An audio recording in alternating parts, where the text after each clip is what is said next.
Thank you very much for joining us here on PM Express tonight. Tonight on Wednesdays, we do the Manifesto Tracker, and I'm delighted that I've been joined by George Osei Bimpe. He is the country director for Send Ghana. Send Ghana did some fantastic work on social protection, and it's going to form the basis of our conversation today as we begin to probe and dissect the two main political parties' manifestos on this very issue that you see in the background, which is the debate around social protection. And we're going to be looking at what they did. For the first time on Manifesto Tracker, we're going to do something slightly different. This time, we're going to we're doing a needs assessment of the manifestos. To what extent does the manifesto of the MPP and the NDC address the real needs of the people, as Send Ghana found when they went around the country to talk to vulnerable groups, underserved communities, and people within the bracket of poor and underprivileged? And to what extent do these parties' manifestos and the proposals that they have in there address these needs that were put together? That is the difference in our approach tonight. We haven't asked that question enough, but tonight, that's all we're going to ask. Is it addressing the real needs of the people? And Mr. Osei, thank you very much for agreeing to do this. I want you to first lay for me, how many people did you speak to and what was the methodology, very briefly? Well, we spoke to well over 700 people across the country. Our methodology was very simple. We used a community DEBA approach, workshops across all the regions. Basically, we wanted to give the political parties something that the citizens were expecting. And so once we were able to go around the country, we compiled this into what we call Citizens Social Protection Manifesto, and sent it to the political parties well ahead of time to enable them to, incorporate whatever that they found to be, appropriate in line with their philosophy and everything.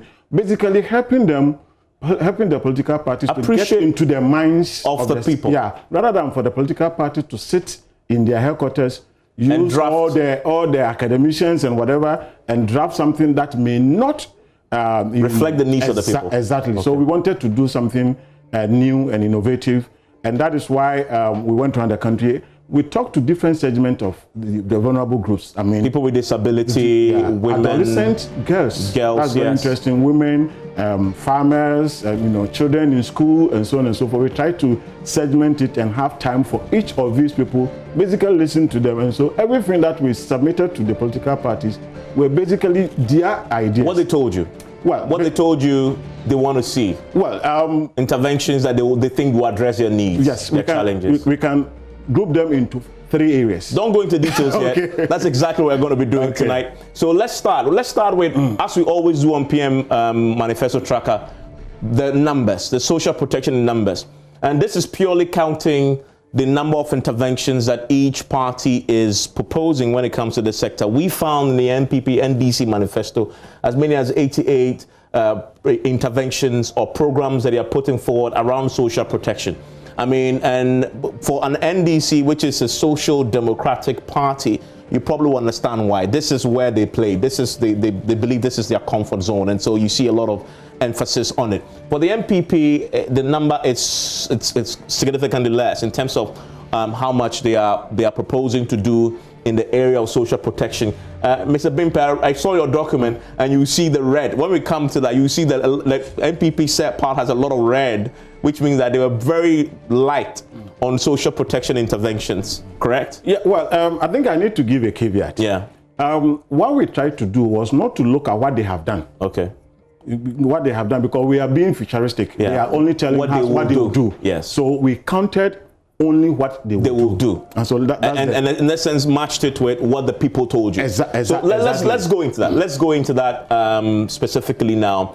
I mean, before we even do that, we just try to isolate some of the areas in which the parties are very similar in what they are proposing. Okay, we found these to be very similar. So whilst the NDC is saying that they will enact the social protection bill and aged persons bill, the MPP says something similar. They are focusing on enacting and operationalizing the aging bill. Yeah. So all of them agree that the aged need some help. Exactly. And so they are looking forward to that. Also, support for startups, and this is about the sanitary parts question. Both parties agree it's an issue. Yeah. The approach is different. Exactly. I mean, the MPP is proposing and to eliminate import duty on sanitary parts, right? To improve and make it cheaper and accessible to people like that, young girls, adolescents. Yeah. The NDC's proposal supporting startups to support free distribution of sanitary parts. They are making it free. Yeah. I mean, and they're distributing it across. We'll come to specific because when you go to your slide, you will see how you break this down. Let me just say something here. You briefly. See,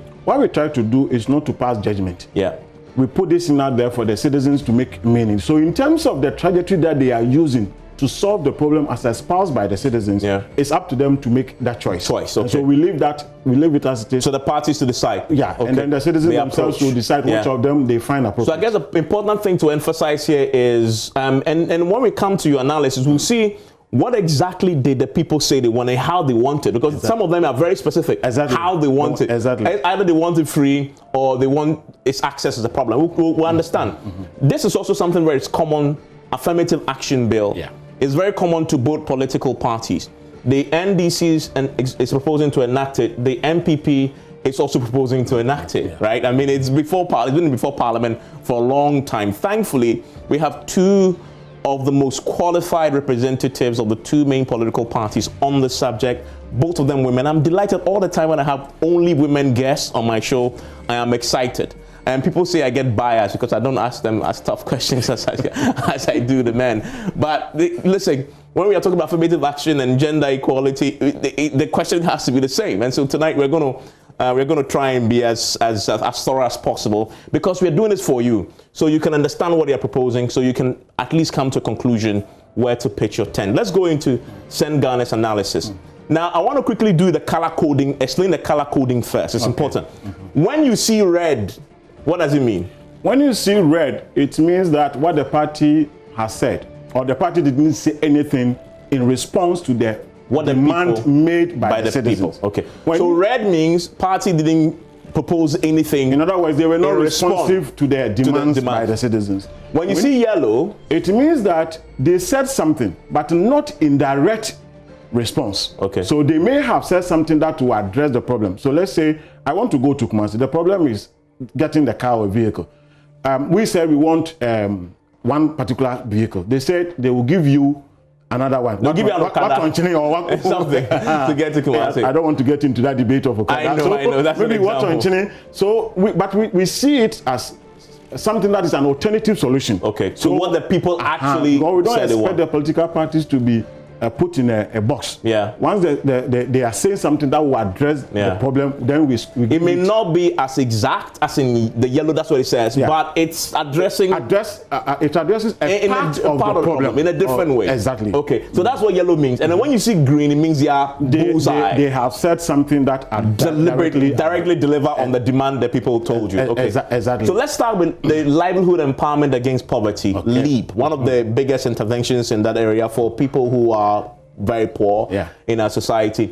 The people told you that they want the parties, the government, whoever wins from 2021 going, to expand the program to cover all eligible persons. Anybody who qualifies, let a person benefit. Exactly. Okay. What did you find in terms of when you actually looked at the manifestos? You found that NDC is yellow, which means they didn't actually. They say they will expand. Yeah, they didn't tell us how the target. Okay. So they didn't tell us that in the next 4 years they will ensure that all the 2.5 extremely poor Ghanaians get onto the program. So, but they say we will establish an emergency response LEAP grant program, which is a type of LEAP. It may add on to the number. Okay. But it will not necessarily. It doesn't guarantee. As the expectation. Okay, that's on the expansion. Exactly. To cover everybody. Exactly. So that's why they get yellow. Okay, good. And now, but there's a whole host of other demands that both parties, the red is very obvious. They have their own different views. And so increase financial support to beneficiaries of LEAP by 100%. Yes. In fact, to be very simple, none of the parties address this directly. And that's quite interesting because you see, For example, if one person, when a household with 1 or 2 people are getting about 64 cedis or thereabout, even assuming they are even getting 100 for 2 months, would that be enough for them to, realistically, if you look at the cost of living? So the people were saying that we really thank government for this, but we want the amount increased by 100%. Double it. Yes. Double it. Okay. That is what will take us out of poverty. Yeah, okay. Double it. I mean, a must consider household size to determine grant. So just don't give almost the same. In almost, okay. So if there are 2 or 3, if my household has 1 person, don't give me the same amount as you're giving to the person who Actually, LEAP doesn't do that. LEAP consider the number of people in a household. Okay. But they are saying that it is not realistic, because if you look at the difference, like a household of 4, about 100 and something, and a household of 164 or so. Oh, okay. The difference is not that just huge. Small. So if you want to even strike the average, you would want to then say that 64 per person. That would have gone to 200 and thereabout. And introduce complementary services to capture other needs beneficiaries, such as school uniforms, free tests, because these are also areas that affect them because they are poor. One of the things that you notice just looking at this is that the MPP has absolutely nothing on LEAP. Right? And so that's why it's in red. They may have something that they have said. It's the way they structured their manifesto. Let me put that one clear. The way they structured their manifesto, they were, from page 1 to page 151. They were talking about the achievement. We cannot capture achievement as what you want. What they've done. You're looking at what. So what you're saying is going from 2021 to 2020. That you did not find anything directly to respond to the demands on LEAP. Okay. And I think it's important to talk about this because of the structural and the systemic underpinnings of vulnerability, inequality, and poverty. So that when you are addressing it, you don't use one. You use a multi-pronged approach. And so that's why they are saying take us out of extreme vulnerability, but you do so by ensuring that we get everything we need to live as human beings. I mean, so that is the teach us how to fish question.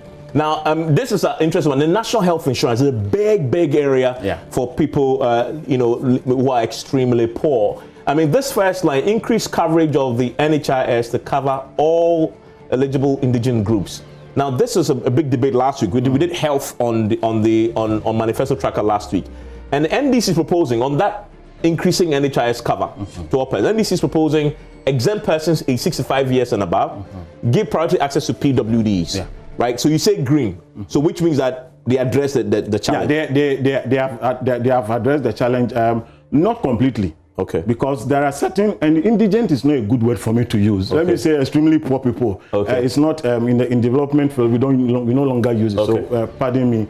But they are saying that basically, if you exempt people above 65, they are poor. They are no longer working. Especially if you look at those who have spent their life in the informal sector, where they may not have had the formal insurance system. So basically, that giving access to government over the years have done a lot of work to get PWDs, but people with disabilities. Yes, PWDs, And if you look at MPP, they're also saying the same thing. NHIS will continue to be free for children. And they seem to be even addressing broader category of people, not children, the elderly, other vulnerable groups. So everybody else is within that. The NDC was quite specific on 65 years and above, and then PWDs. But the NPP goes further to everybody else within that bracket. So that's for on that one.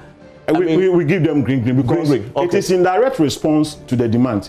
We don't expect that they will say or they will commit to everything that the citizens are saying. That's good. Now also expand coverage of NHIS to include preventive health tests, illness such as hepatitis, cancer, snake bites, other chronic illness, and essential drugs. The NDC is proposing to fix that by encouraging preventive care, health promotion, wellness, provide free anti-snake serum very directly to the promise. Almost as if they saw what the people said and then they responded to it. We gave it to them. We gave it to 4 political parties. So if you're responsive, you will look at it. We expect that one of the things I'll ask them is whether they saw it and whether that was influenced what they couched. I mean, but the NPP has similar.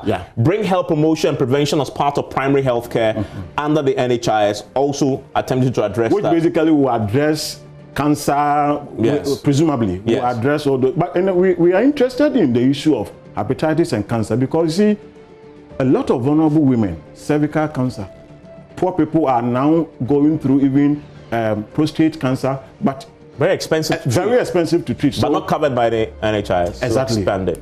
Yeah, okay. Well, I mean, but... and so if they brought in the it might package, include this. yeah, yes. Okay. I want to quickly go to the next one because it tells you the Ghana school feeding. This one is interesting. Yeah. I know Send Ghana, you've done a lot of work since 2005 on this. And so I was interested to see what is happening with what people really want to see. Expand program to capture all eligible schools. Public schools. Public schools. Now, NPP is very silent completely. I mean, on that, it's red on anything to do with school feeding program. But we know the challenges still exist going forward. But the NDC has some interventions. Expand school feeding program. They didn't commit to all public schools, but they say expand. I mean, so we need, when we sit down to talk, we'll ask Nana Oyelefa, when they say expand, what does it mean? And then they produce, the people told you, the demand is, they want the government to produce an official document to guide the selection of beneficiary schools. Yes, because you see, there's nothing there. But as citizens, they were saying that we don't know how they select our school. Okay. So more or less, the governance system, the participatory nature of the entire exercise of selecting schools, they want to be part of it, basically. I mean, but the NDC has a proposal to deal with this, promulgate the school feeding bill. I didn't know that this exists, but this is something that they want to start. Is that a bill existing? I am not. No, I cannot comment. Okay. Well, I mean, but I am assuming probably since they say they will promote, maybe they will develop. They'll develop a new bill. I mean, I haven't seen anything. Yeah, like Nari Bampado will join us to explain that. But you can see that this whole place is blank. And the rest of them. Yeah, but you see, this is, I guess, for me, the biggest area. The place where both parties are alike in their silence on the part of the school feeding program. Sitting here as a journalist, I find most problematic. The politicization. Exactly. The people told you that they want the school feeding program secretariat should be made an authority to control political interference. They also said they want to improve monitoring to ensure that the caterers are not being overpaid. They also said adopt measures to ensure that payments are released on time. Key problem for caterers. So they don't feed the kids well, or they down tools. Increase, and this is a shocker for me actually, I didn't know this, that apparently government is paying 1 Ghana cedi per day for a plate for school. What food is that? I don't know. I mean, maybe the 1 Ghana cedi thing has changed, but at the time that we were doing this consultation, that was April thereabout. This is this year. Amanda they quoted. This year. This is this year actually. 2020. We are spending 1 Ghana cedi for a plate. I mean, what food? Is it Gary Soakings? I mean, even Gary Soakings will cost more than 1 Ghana cedi. But the people told you they want this increase to 2. They say they live in the community, they know how much it costs to feed their children. But even 2 cedi 50 pesos. But these are largely rural areas. Yeah, okay. Well, so I mean, I'm sitting in Accra and judging. It's a big deal for somebody who lives in a certain rural area, maybe in my village somewhere. I mean, out of this 4, this is one of the biggest problems. And that's politicization. Yeah, Evans, this is an interesting one. In Osu, at Osu Presby Hall, and I was there, somebody spoke here. Any politicization, can they leave it to the technocrats to run it? For them to run it. Because today, if government changes, the first thing that will happen is that all the caterers will go and then they'll change them. They'll change them. I mean, we'll have to coordinators and everything. And somehow we're all quiet. Completely blank. You see, which means that they will do it. Maybe when you ask them. Well, we'll ask them when we sit down. That's why the red is very loud for both NDC and NPP on the politicization. Let's quickly talk about the Capitation Grant, which, of course, one of the things that, I mean, there everybody agrees that it has to be expanded. They met not much to say on that. All scoring, scoring very high. Green. Ghana National Household Registry. I found that the NDC did a lot when they were in power on the launching the registry, but they didn't finish it. No, they didn't do too much. I think that if you say a lot, we need to qualify it. I'm aware that they had piloted it in the Upper East, and I think Upper East also. We didn't do so much, and this is where the problem is: data to push social protection programming. When COVID hit us, we then didn't know who to target. So we were just giving food to people anyhow. We may have missed the people who needed it. If you had the registry, that would be the place you look to. And make sure that you target, who you target. The vulnerable group. So we haven't committed a lot of resources to complete it. I'm aware that currently it is going on in, I think, Upper West or so, some part of Ghana. We have the gender minister with us, and possibly should give us an update on that, where we are with, because the people told you that they want that registry to help in targeting, because you see, some of the people were saying that I know that man who is on leave, but if you look at that person, he doesn't qualify. But he's enjoying the leave. There's a funny one. There is one study we did. There was a 58-year-old man who was on the program. So we asked him, but you're able-bodied, you are doing farming, you are so strong. Then he said, my parents are also dead, so I'm also an orphan. We later got to know that he has a connection with a politician an MP who has managed to get his name on the list, so that that MP doesn't have to give him. Yeah, so that is why the registry is important. If you look at the NDC says they want to complete the Ghana Household Registry by, they give a deadline, 2022. That's 2 years after, after the elections. The MPP says they institutionalize and combine the Ghana National Household Registry and a major flagship social protection programs database. They want to link it to the NIA, which is very good. Which want to link it to the NIA. Okay, so the MPP is more specific how they want to do it. Okay, but the NDC just simply says they want to complete. I found evidence though that the NDC launched this, but the vice president then launched it in 2016. They launched the registry. No, they didn't launch I think they launched the exercise. Okay. Because we don't have it. Okay, well, even in Accra, we'll clarify that. The government hurriedly put together a survey that resulted in about 100,000 or so people as in the midst of COVID. Okay. But we don't have a complete household registry. What you're saying is so important. I mean, targeting of interventions is so key in a poor country like ours. But if you don't have that registry, you cannot target interventions. And that is where political capture or elite becomes capture important. Exactly. I want to quickly move to the next one, next slide here, which is the financing social protection, which is they key. have all committed both commit to do it. The MPP is very specific how they want to. They'll sustain it. Exactly. NDC simply says ensure sustained financial for social protection, which is very vague, by the way. How are you going to exactly ensure it? MPP says they will use 5% of the MMDA's amount to do it, so that you can hold them to it very specifically. Let's quickly wrap up with education, which is a big area. Now, this is one of the things that interests me. When you did the survey, majority of the people demanded the abolishing of the double track. That was very interesting. When we talked to people, when we went around the country, they said we don't need double track. They like free SHS? Yes, they like it. It's a good program, but they don't like the double track. It imposes additional burden on some of the some of the parents. Some of the students are also left out if your parents are not able to support you with the classes that they have to attend. So it's and some people were doing some calculations. I don't want to quote those figures because we will follow up with another research to really get the sense of the amount that it costs parents to handle that. But some were quoting certain figures that were far in excess of what government was paying for them. So many of them were saying that we don't need it.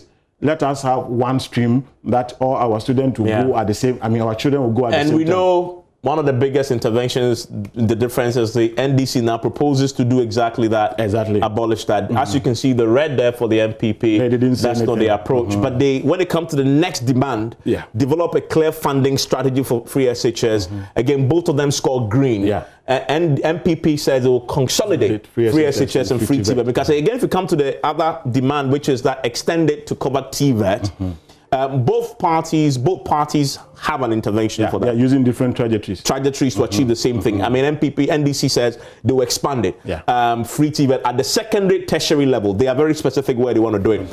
The MPP is more consolidate free SHS and free TVET over the period. Now, I want to quickly go to my next slide here. Provision persons with disability. This is another very key area. Very contentious, by the way.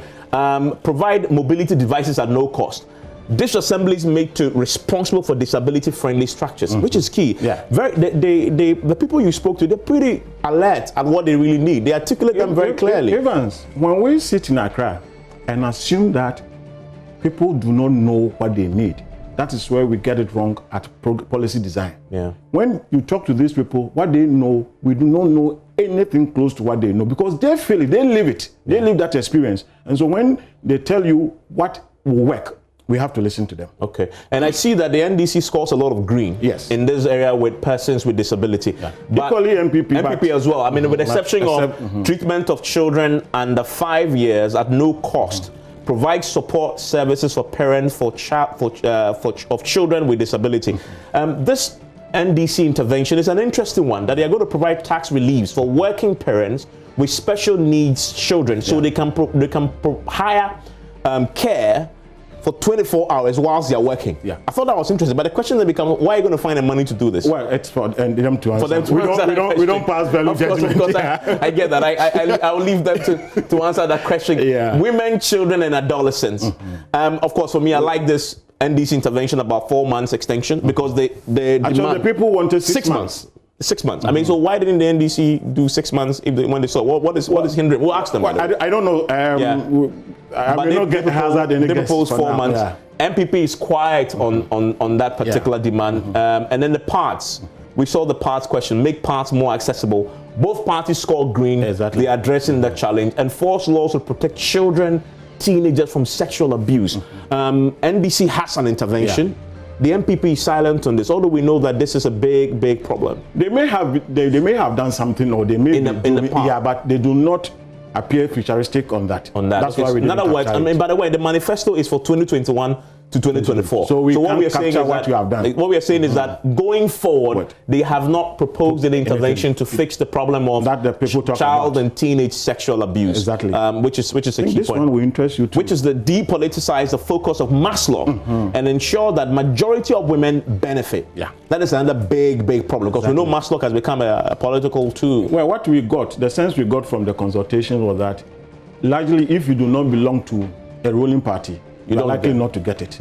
And so they are saying that, can you move it away from, the politics, and then get some independent people to manage, so that every Ghanaian can access it. That's what the citizens are saying. I see the NDC saying that they are not necessarily address the politicization, but they said they will increase the minimum group amount to mark women by 100%. Well, so we put it here because they are addressing women. Okay, so women will and women were the ones that were asking for. But they didn't address the politics. No, of course, the politicians will hide and run away from that, because that is where they also find jobs for their... But the MPP is absolutely silent on that too. Exactly. I mean, on the key question. So, Mr. Osebimpe, thank you everyone for joining us. With the analysis. Good work you've done. You toured the entire country? Yes. Okay. Yes. To do this work? Exactly. Okay, great work. Thank you. And the parties have responded with their manifestos? To a greater extent, you notice that all of them have responded at varying degrees. Okay. We're going to now take a seat, and then I'll be joined by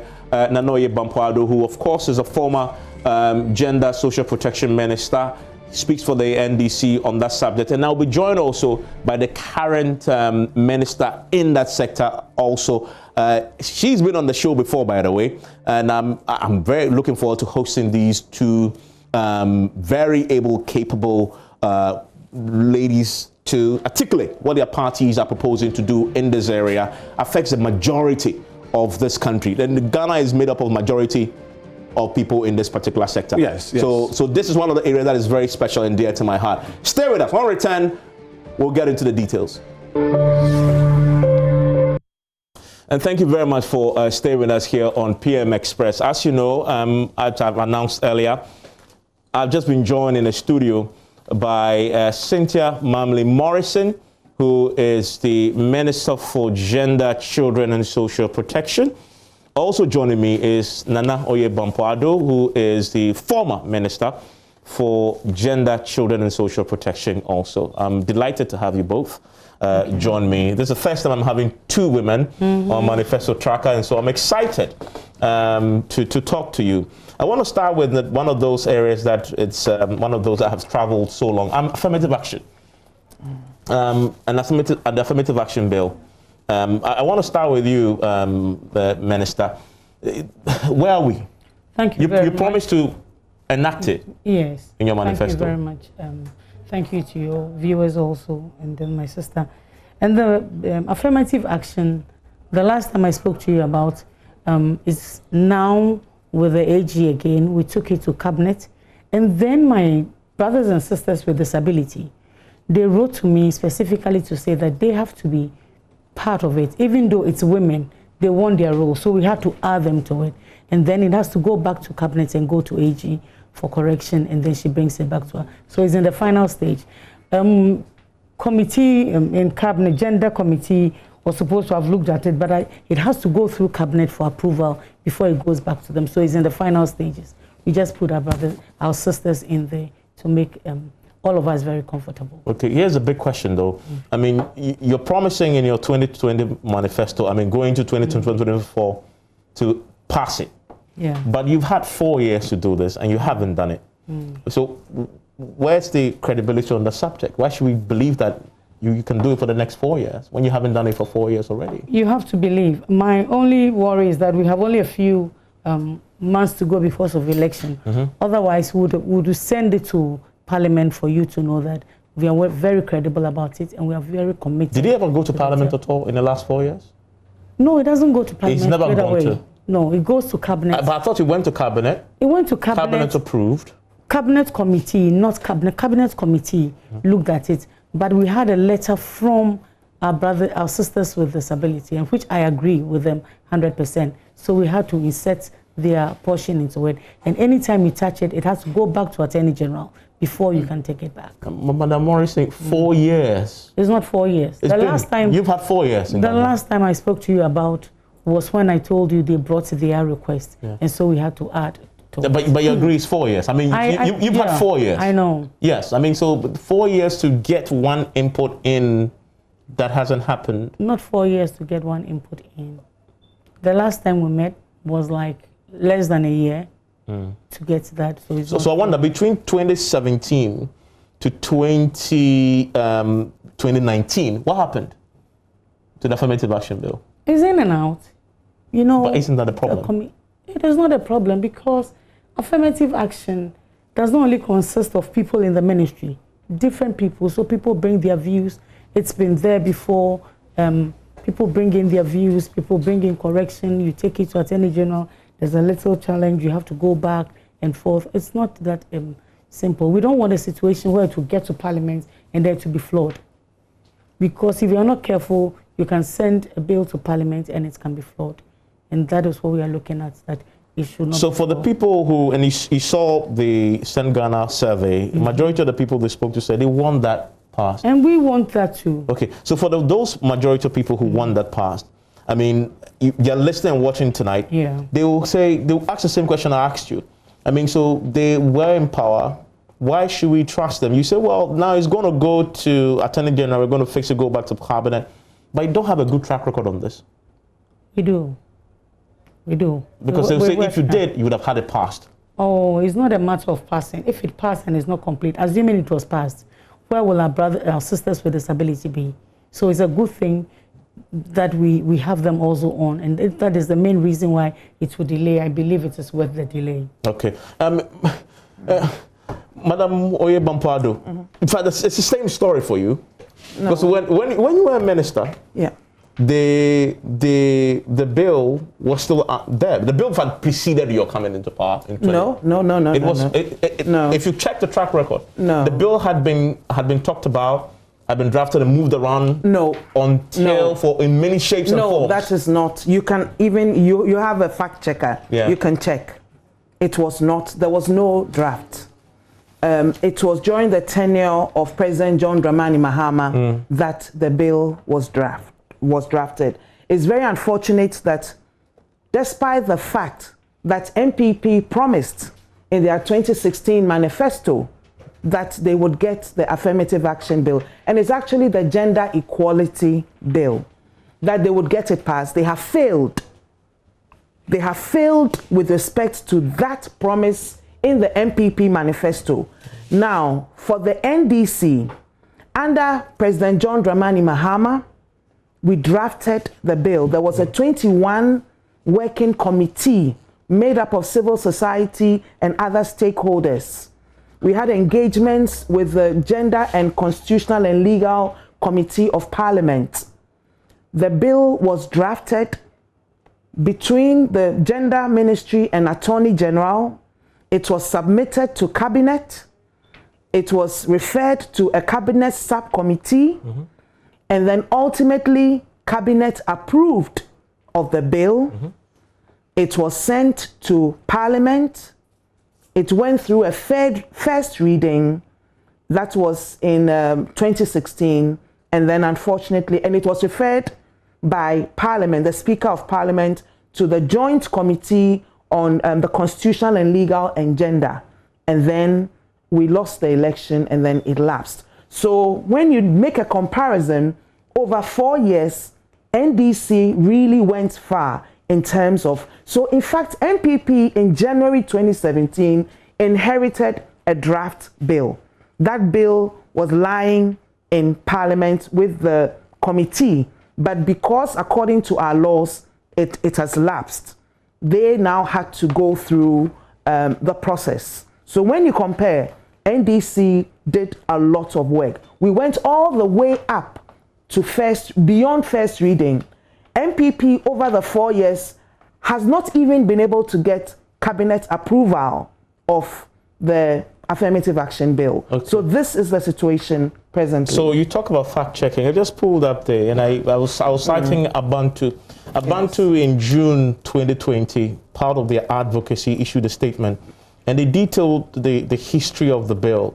One of the things they said was that in 1998, the affirmative action law, the Ghana began this quest for affirmative action law, where the guidelines for the law were passed by cabinet. No. Okay, but that's if I can come in. No, and as of June 2020. Sorry, what happened in 1998 was a cabinet guideline. Yeah, but that's exactly what Honorable Clark Kwesi, it was not a law. It was not a bill. Yes.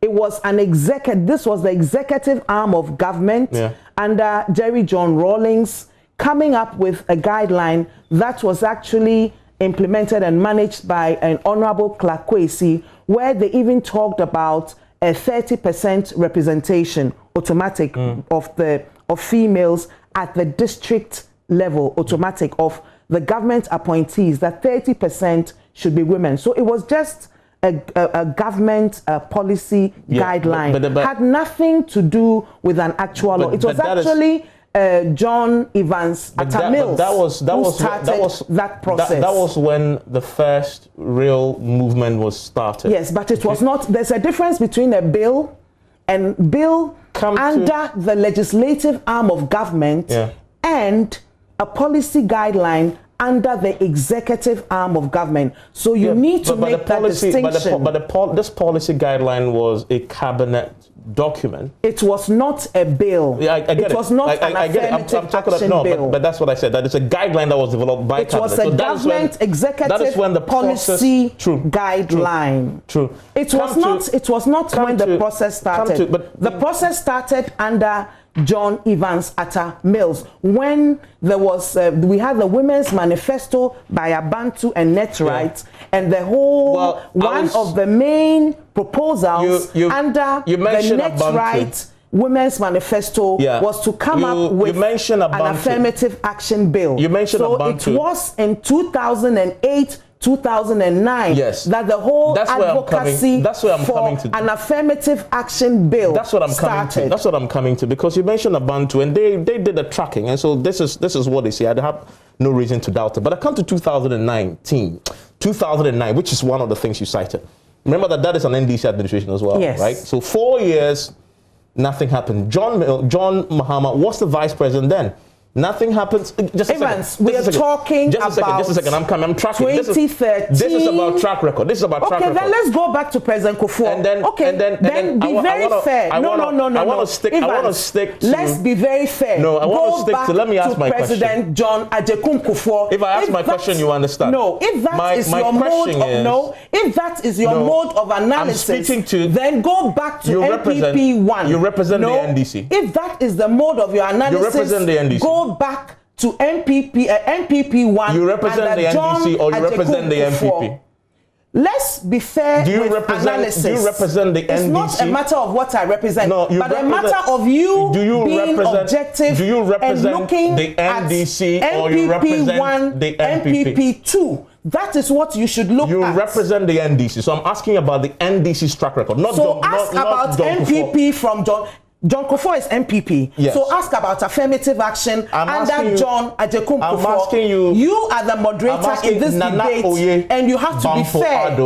You have to be fair and look at MPP from John. Look at MPP track record from John Ajekum Kufuor. Let me ask the question. I will let you ask the question when you are fair. No. This is a debate and you are the moderator. Let me ask the question. So you have to abide by the rules. You cannot ask about John Evans Atamils and not ask about John Ajekum Kufuor. You had 4. That would be fair. You have 4 years between 2009 and 2012 when this current, your flag bearer, was the vice president. He then becomes the president, has another 4 years. Evans, that has nothing to do. It's a track record question. If you want to, let me finish. Question would be if you ask about John Ajekum Kufuor, MPP 1 and MPP 2. I am asking you as a rep when you on this show, a track record reference. As a rep on the show for the NDC. So I can only ask you questions about the NDC track record. So why are you not asking about John Ajekum Kufuor's vice president? Because I choose what to ask. You cannot choose to. You have to moderate in a fair manner. As the gender minister in that period, I was not the gender minister in the period of John Evans Atamils. It's the second period I was not the gender minister. In the second period, you had 4 years. Same question as I asked the current minister. You had 4 years also to do this and get it passed. In fact, if you look at your 2012 manifesto, you promised, and you were here the last time I made that point to you, you promised to pass it. You had 4 years, didn't pass it. Now you're seeking another to come back into power. You're promising to pass it again.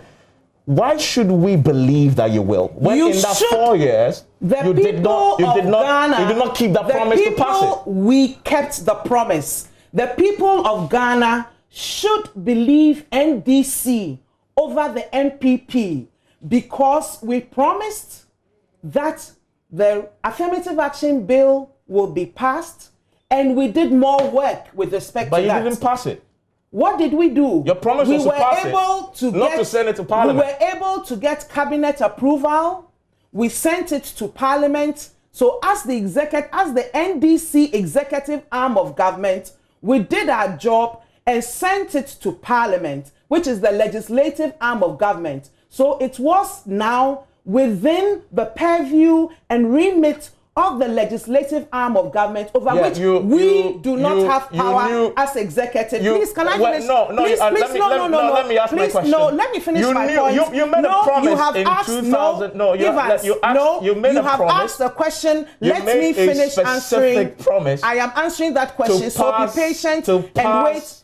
Evans, the affirmative action bill. A decorous it's decorous. Debate. So let me ask my question. Please wait. No. Let me ask please my question. wait for me to finish. No, you finish. I have not finished my point. Let me make my. I was in mid-sentence when you interrupted, and I'm going to finish my question. My question. I'm going to finish my answer. I am going to finish. You are disrupting. You are disrupting because you have interrupted mid-sentence. I have not finished my sentence. You don't want me to ask the question. Let me finish. You've asked me a question. Let me ask the question. I will have to finish my answer before you can come in. No, Evans, I have to finish with my answer before you come in. No, I think it's only fair. You are the moderator. It's a debate. You have asked a question. Let me finish my answer. Then you can ask the next. Okay. I promise I will answer your question. No, but let me finish. You will not let me finish my answer. Is that what you're saying? Let me ask You've asked a question. Let me finish. You asked about the fact that we have failed within the 4 years. It's a track record question.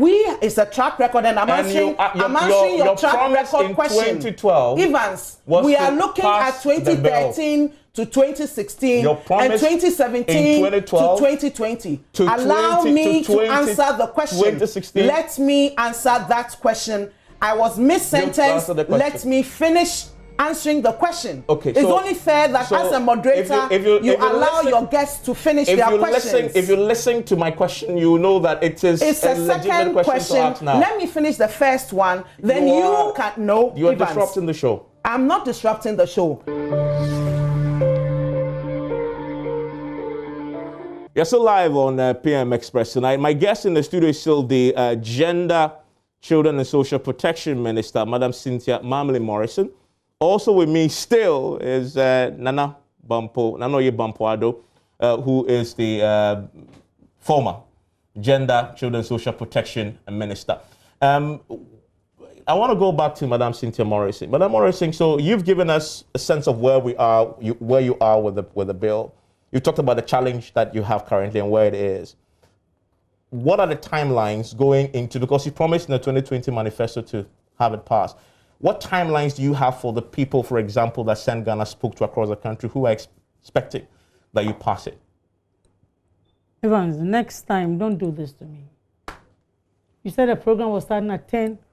Oye has misbehaved like 15 minutes. I don't know why she's doing that, but it is so wrong, Oye. Let me tell you.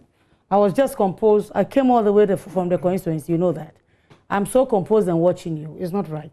We are matured people. Let's behave as such when the Ghanaian people are watching us. I'm sure people are glued to their television set watching us. So let's move on. The timeline is now with Attorney General. We take it to Cabinet once the corrections have been made, and then it goes to Parliament. And I believe that even if we are able to do it, we have our last Cabinet, but I don't think it's going to go before we rise. So I'm sure the next Cabinet, hopefully, by the time we'll still be in power, would pass it. Okay, so what, you're talking about 2021? No, 2021, yes. Okay, we're going to hold you to it. So you're promising people that you want to pass this, if you win the power again, to pass it in 2021? Yeah, because we are just rising. Okay. You know, it's election year. So we'll hold you to it. I mean, at least I have something I can hold you to. All right. Going forward. So the question I was asking clarity on before we went for that break was the exact, I'm talking about, remember that track record. Nana, John Mahama had said when he launched the campaign that this year will be fought on track record. And I was going back to when he, in 2012, putting up the manifesto for 2016, which he won the power with. The exact promise was to pass the affirmative action. You've told me, and that's the answer you gave, which is that you moved it to Parliament. You got it to the second reading. No, first reading. First reading. My question was, but that wasn't the promise. The promise was to pass it, not to get it read in Parliament. The promise by President John Dramani Mahama was to pass the bill. Yeah. In developing a bill and in developing a law, promulgating an act, there is a process. Mm. The executive play a role in the legislative making process, and Parliament also plays its role in the legislative making process. In terms of that portion that the executive plays that role, in terms of extensive national consultation, in terms of drafting, in terms of engagement even with Parliament and other stakeholders, President John Dramani Mahama implemented and completed all those processes and got Cabinet to approve of the bill and got it forwarded to Parliament. It went through a first reading, and then it was referred to the Joint Committee on the Constitutional and Legal. So President John Dramani Mahama fulfilled his manifesto promise. Okay. The question I asked, so you're promising to pass it again in 20 going forward. What are your timelines now, knowing the challenge you face in actually getting it passed? Do you have a timeline for it? There was no challenge in getting the bill passed. Okay. And the realistic timeline would be within 1 year. Looking at what we did in 2013 to 2016, a realistic timeline would be within 1 year, because the bill is already in draft. It had already been passed or adopted or approved by Cabinet. Okay, so I see that both parties are very aligned in terms of the timelines for passing this into 2021. I mean, that's the first year. Madam Morrison, let's move on to another key area that is important to people, and this is persons with disability. I see that the MPP, you have a lot of interventions going forward on this matter. Increased resources and infrastructure for social, special needs education across country. you're promising to expand the scope, membership, and mandate of the Interministerial Coordinating Committee tasked with mainstreaming disability issues. Are you a member of the task? No. You're not a member of the task, okay. But one of the key concerns for the people with disability is enforcing the disability law and making public places accessible to them. Okay. We haven't seen that. The moratorium had long expired. They are still working on it. I am not on it, but they are working on it. But for the accessibility, I can assure you that we are making progress. What a lot of new build, every building moving up now, every story building is accessible now. Even in the ministry, we have a wooden bridge. Our new building has a lift. Every public building is accessible now? New buildings. All new buildings? All new buildings. That is part of the rule, all new buildings. But that's a bold statement to make. I doubt if... Even in Parliament, move to Parliament and see. You see our old building they didn't have, the new building has. The ministry, the new building has a lift. All new buildings springing up now have it. But your building does not have. So starting from your building, yeah. So if we go our remodeling, so you said that we've moved away from this building. You see, so you're right with what I'm saying. The other side has. This place doesn't have. But that is I'm talking about public buildings. This is a public building. I mean, I'm talking about state-owned, public-run, built with public funds. Buildings built with public funds. That is what I'm telling you. That all buildings built with public funds now have to put in place accessibility for people with disability. And I believe that I'm seeing it everywhere I go now. Okay, I mean, but you can go around and then. But we'll definitely check that. But because recently, the Disability Association recently had a call to issue a statement because they say they haven't seen enough of that. They brought it to me, but you know, some old buildings cannot do anything to it. Looking at the way the building was, put up, but the new buildings have. You can go around and look at it yourself, and then you can come in. Have a fair judgment. But that's my question then. If you admit that they have brought to your attention that they're still having challenges accessibility, yes, which means that it can be the fact that all buildings are now compliant. It was last year, but I'm telling you that between last year and now, buildings we have compliance. I went together with them to Ministry of Housing, and then I was told that the new buildings and almost everywhere, and I've cited 2 examples, even our own building. Look at Parliament. Parliament did not have initially. I raised it. Now you look at Parliament, we have accessibility to the old building and even to the new, we have the lift. So I believe that is working. Nana, so I see in your manifesto, operationalize the Ghana accessibility standards on built environment adopted in 2016 to facilitate to public places for persons with disability. So this was adopted in 2016. So in 2016, the NDC government, together with the Standards Authority, adopted the Ghana Accessibility Standards on Built Environment. So what happened?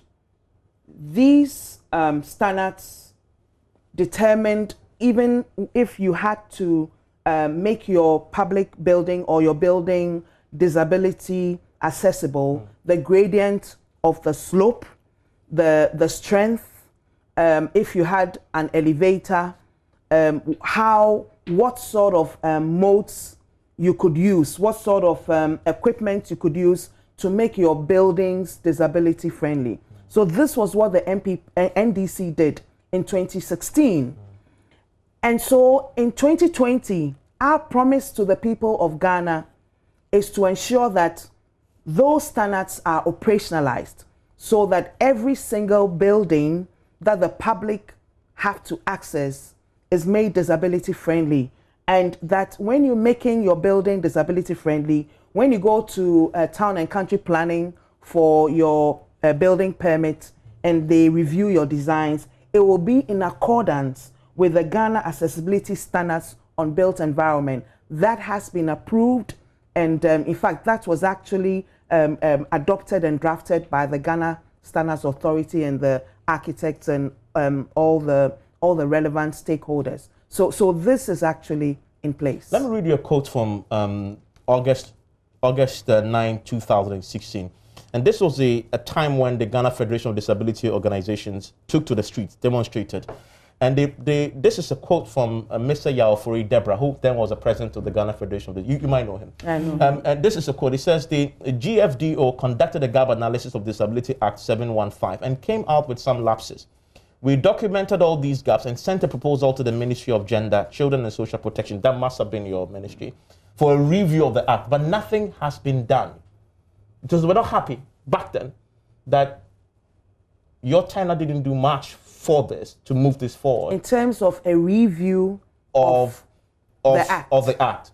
To do a few things, I want to quote further. Mr. Deborah observed that the failure of the government to enforce the moratorium under the Disability Act that required all public buildings to be structured to meet the need of PWDs was an indication that the plight of PWDs was neglected by the society. When you read the Persons with Disability Act, you find out that the moratorium given was 10 years. So that was around the time that the moratorium was going to lapse.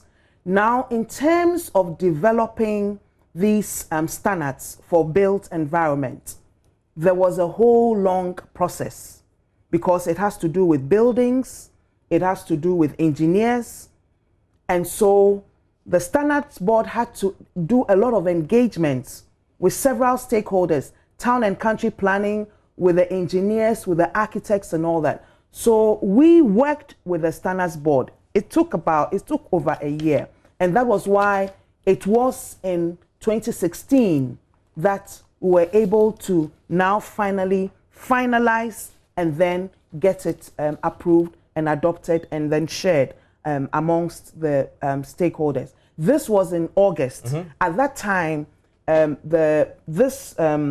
this Ghana Accessibility Standards was with the Standards Board, Standards Authority, and it had not been finalized. Okay. You don't get to get in the sense in there that you're unhappy with lack of action during that time? That's why they probably moved onto the streets. You know, before people go onto the street, they probably would have been frustrated. They may have had issues. Fortunately, we engaged with the Federation. We have the National Council on Persons with Disability also engaging, and I believe he's even a member. At that same time, the NDC government had ratified the UN Convention on Persons with Disability, and we were even looking at a legislative instrument. So quite a lot had happened with respect to persons with disability. We decided as a government that it was important for persons with disability to gain access to public places, and that was why we prioritized that action. Another intervention for persons with disability was increasing their share of the common fund. And then a third one was people with hearing impairment. So making sure that when people with hearing impairment went to hospitals, they went to basically hospitals, they were able to get some form of a sign language. So we're looking at working with the social welfare officers attached to the hospitals to train them. So these were some of the interventions that we had put in place. And I remember that the Federation also wanted a particular international convention on publication of books also ratified. That was also in the process of being done by the Ministry of Justice at that time. Secretary Minister, let's come to LEAP. This is a program that the NPP created under John Kufuor. What has happened to LEAP under your watch, though? Because I see that in the 2020 manifesto, Send Ghana confirms this, but you had absolutely nothing on that particular program going from 2021 to 2024. But if you look at the views that the Send Ghana collated from the people, LEAP is absolutely critical for the majority poor in this country who, that's all they have to survive on. What's happening there? LEAP is doing very well. I'm looking at a document. If I can read to you, I'll find it. LEAP has increased in number. Even tomorrow, we are having a program. After the COVID, we did a survey. Ghana National Household did a survey. We registered people not only on LEAP, but people, you see, normally LEAP is registered by the tracker. Ghana National is a house, they come to the house. But this time we realized that we had people who lived in the slums and in other places that we don't call a home. I personally went with them to Agbogloshi. We went to the railway station. People were sleeping in kiosks and the tables and all that. We registered them for tomorrow. We are giving 70,000 between Greater Accra and Kumasi, because the lockdown was in Greater Accra and Greater Kumasi. We are giving 70,000 beneficiaries. And tomorrow, I'm sure you watch it on television. So LEAP is doing so well. Let me look. I want to read the statistics to you for you to know exactly what we are doing now. So this With is LEAP, this is statistics covering what period? And the period that we took over till now. In the last 4 years? Yes. We have now attained grade A on LEAP. On the DFID? Yes, on the DFID. Between 2017, 2018 till today. The expansion coverage is now 213,044 households. No, it's more than. This was during our time. I'm coming. Let me It's bring more it than all that. the You've way. done more than that. Let me bring it all the way down. We conducted a third wave of leave impact evaluation online, and then now the market, we are up our mothers, what's the word? Branded witches. You know, they are not witches, but they are alleged witches. In the north, we've also captured them, 600,000, and then 800,000 children. We have put all of them on LEAP now. And for next week, we have their budget here. We are going to the north to disperse their monies to them. And so, for now, we did not capture LEAP on our tracker. I didn't even notice that he brought us any information, just like Oye said. I didn't see anything like that. We did, because we are on course and we are doing it, I think we are still in process. That is why it didn't come on the tracker. Because I didn't know about any tracker. So this one is not from our manifesto. He just compared it to our manifesto. But he realized that LEAP was not there. But because we are doing so well with LEAP, maybe it's because of the continuation. I was hoping that you could give me this hard start, because really, in believing a manifesto and a person's track record, it's in the incontrovertible facts that can speak for itself without any controversy. Because I look at that with a few questions that come to mind. How many more people have you added to the LEAP program since you took office? Have you increased, for example, because I'm looking at the demands that were 334,000 households in 260 districts. That's the current number? That's the current number. What was it then? What was it? 213. Okay. And so it was 213,000 when you came to meet 213,000 households. Now you've done 334. But what happened with LEAP is that you can't just go and say that we're expanding LEAP like school feeding. You have to assess the household. We are giving it to the poorest of the poor. We are not just giving it to anybody. And so we monitor the number of houses that we realize if they are not on the tracker, you cannot give them. And so when the man was doing his analysis, I heard something like somebody put him on, or people don't know how. That I agree with them. They should know how LEAP, the process is done. Because you can't just, somebody said, my friend is on LEAP, I am not on LEAP. Why am I not on LEAP? I wish I was on LEAP. If it's that transparent, everybody will know that, yes, this is how we do it. They come, they do the assessment. You do not qualify, you are not on LEAP. And for those who qualify, are on LEAP.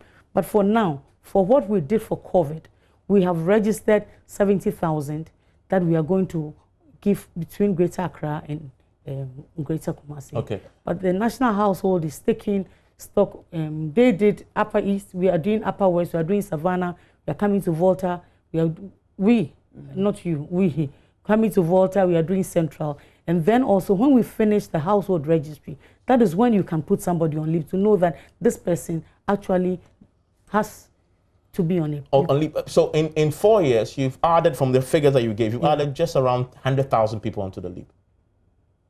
Yeah, I mean, from the numbers you gave. More than just a slightly, because it was 213,000. You've done 300. We've done expansion of 73%. 73%? Yes. From what NDC left you? From where NDC left us. Okay.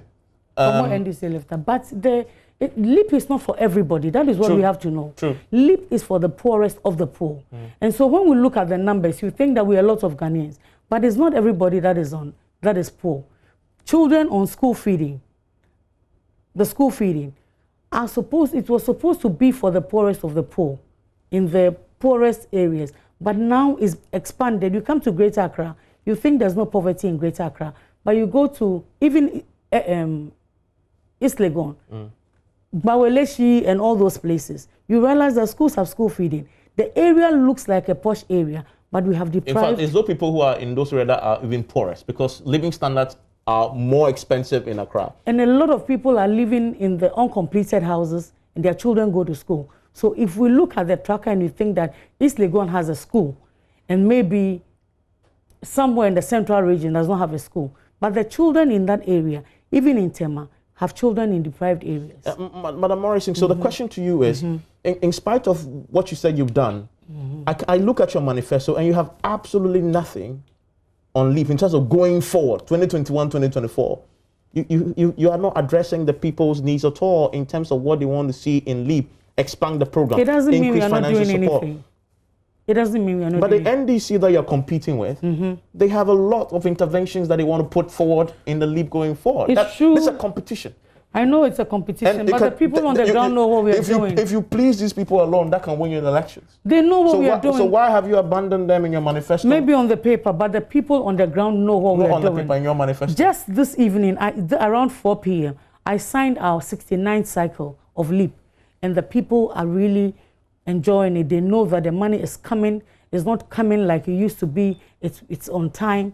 During the COVID period, we're able to give them 2 cycles of the transfer. Normally is once, but during the LEAP, the COVID, because we couldn't allow them to just move around, we gave them 2 cycles and made sure that we gave them even money for transport for those who would go and collect the money, because some areas do not have a bank.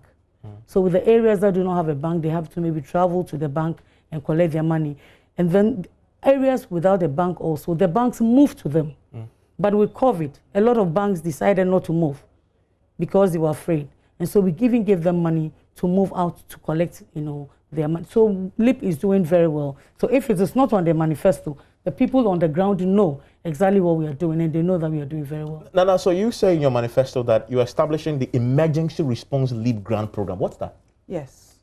We saw what happened when we had COVID and we had a 3-week lockdown, and the vulnerable persons were helpless, and government sought to support them by feeding them with already cooked food.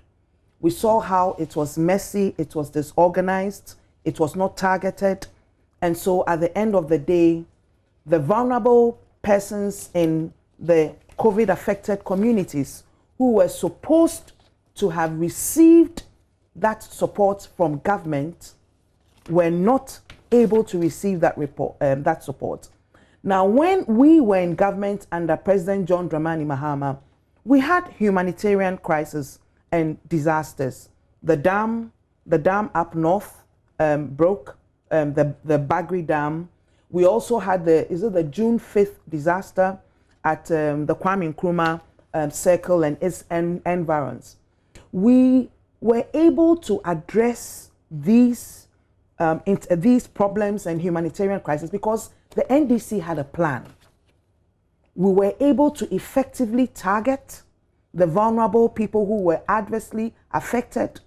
We supported them, gave them the supplies, and gave them emergency LEAP, which is also part of LEAP.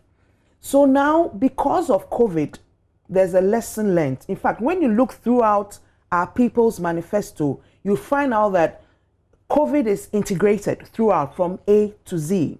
So now we're going to now have a special emergency LEAP program so that in case we have a humanitarian crisis, in case we have an emergency disaster, be it a human disaster or through the vagaries of the weather, the government has a plan in place and the government moves into action so that we don't have what occurred, the disorganized approach that occurred during the COVID lockdown. Now, when you look at our manifesto, you realize that we also have a coastal beneficiary or LEAP-like program because of the poverty rates.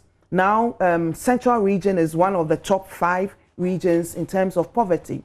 And when you look across the coast, we have increased poverty levels. So we are also looking at the livelihood.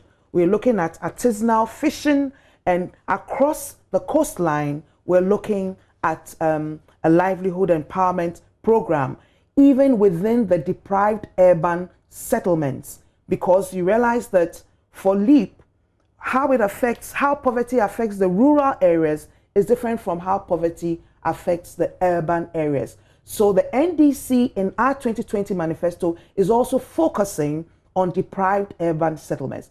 In terms of the LEAP numbers, we met 70,000. We actually increased by over 100%. That was in 2013? Yes, we met 70 in just under 50 or so districts. And we scaled up to 213,000 households times 4. That is 1 million, about 1 million and over in all the districts. We also 213,000 households. And when you look these at are not the individuals. This is no, households. In fact, the average household is 4. So when you times by 213 by 4, then you get the actual numbers for every. Apart from that, the number you gave, is it household or? It's household. The number she gave is household. Okay. Now, in terms of LEAP, we moved it from manual to electronic. So now every LEAP beneficiary has an e-switch card. It was NDC that did that. In 2015, we also increased the amount. MPP has not increased the amount given to the households, and that is why you see in the send tracker they want 100%. That they want 100% increase. In addition to that, it was the NDC government that linked LEAP with National Health Insurance. That also linked LEAP with scholarship, because the Ministry of Education was running a scholarship program. They received a World Bank project where we have scholarships for 60,000 beneficiaries. The NDC made sure that we linked it so that the children of LEAP families within the districts would be able to access that. They would be given priority. So if you looked at the call, and we got all our district social welfare officers to track the LEAP families. We also had 52,000 persons with disabilities under LEAP that were also supported. And we extended LEAP to the witch camps. We extended LEAP to the orphanages. There are state orphanages throughout Ghana. There's one, the baby orphanage in Mampong. And then there's also one in Tamale. There's one witch camps. Yes, to the witch camps. But we should have closed in the witch camps. We were the ones who closed. We closed. No, we have a 3-pronged approach for addressing the female inmates in the witch camps. 3-pronged. The first is to provide humanitarian support. So make sure they have free national health insurance. They are able to register and get free national health insurance. Make sure they have access to water. So we do the wells and all that for them. And then also make sure that they are on LEAP. Then the second one is to also ensure that those who can go back to their families, they go back to their families. The third approach is to close down. So when NDC was in power, on 10th of December 2015, we closed down the Ghani witch camp in the northern region. And it's a step, and we were able to reintegrate 55 elderly women with their families. So we, unlike MPP who says that the witch camps cannot be closed down, says who? The NDC was able to close down. I mean, I wonder where you got the information from that. I read it. Okay. You read it. Did you say that? No. They said they will not be. They can't close down the witch camp. Thankfully, we are here, so you can respond to that. Is it? Why do you make that unfounded allegation? Yes, that was what MPP said. That's not true. Don't mind her. She's just joking. That is what MPP She's just joking. She's lost in the That is what MPP said. She's misbehaved herself so much that she wants to settle with it. That you they said cannot something. close down the briefly, witch because you have, yes, you want to intervene. Nana said something. Yes. That when we had the COVID, everything was disorganized. Wasn't it? And that is not the true. feeding, the distribution of the food. It was you saw the videos on social media. The ones that you orchestrated. The NDC deliberately did that food to show to the NDC Ghanaian. did of that. Of course. When there were people on tracks and they were throwing let me tell you, no, that one is an individual. He went to the parish church. You can find out from the Adabraka. He went there, he wanted to help the neighborhood. But when they saw the truck, they came. So he entered the yard. He threw the food. Government never threw any food. Ask Adabraka, go to the parish. You just accuse of orchestrating. Please. There's no factual basis for that. Yes, there's no factual. I leave you to do everything you want to do. But don't throw dust into the eyes of people. But you just also have accused them of orchestrating. Because we caught the guy in Kumasi. He brought the food. Have you prosecuted somebody for it? Oh, we didn't prosecute him. But it was wrong. It's not everything. I want to share that minute with you on this question about the school feeding. Yeah. Majority of the people said depoliticize, but both parties are silent on that. But we all know that's a big problem. You said majority of the people. The tracker thing, I never saw it. No problem. But somehow, you heard it now. Yes, Are you denying that politicization is a problem? That if NDC wins, if you won, NDC is not winning, so don't even go there. I say if, by the way. I mean, I'm saying that since you won, yes, everybody who's there, you replace with your people. True or false? Not very true. Okay, but there's some truth in that. There's some truth in that. But isn't that a problem? It is a little problem. But so what are you doing about it? But if it's manageable, like my women, for instance, because I know that there are people that I can control, But like they said on the tracker, somehow I think it's a little right because when it falls in the hands of the technocrats, at least it will be a little controlled. That I agree, But we are looking at the other way around also. Okay, let me get in on that. Now, on that thing about. So for school feeding, it was with the Ministry of Local Government, and then it was transferred to the Ministry of Gender in 2015. So we were able to regularize. We were able to pay all the arrears.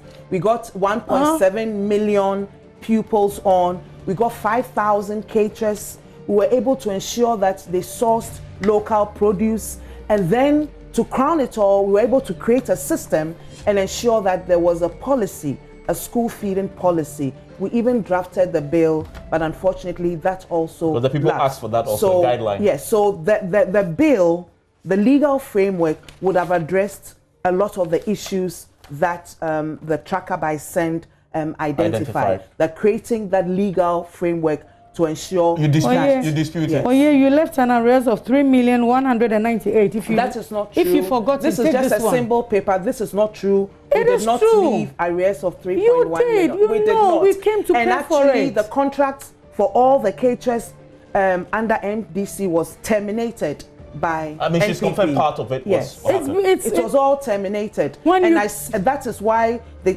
tracker is talking about what is the source of this? Politicization. From my office. Oyo owed us. We paid. She knows. Okay. No, she owed 3.1 million. She owed rice. She owed Ghana food. She didn't pay them, and I'm still paying. So don't come and sit and throw down. I'm grateful, Madam Cynthia Morris. I'm grateful, Nori Letha, for joining us. I hope you've heard and you can pitch your tent where you feel is best suited for you. Enjoy your evening. Thank you.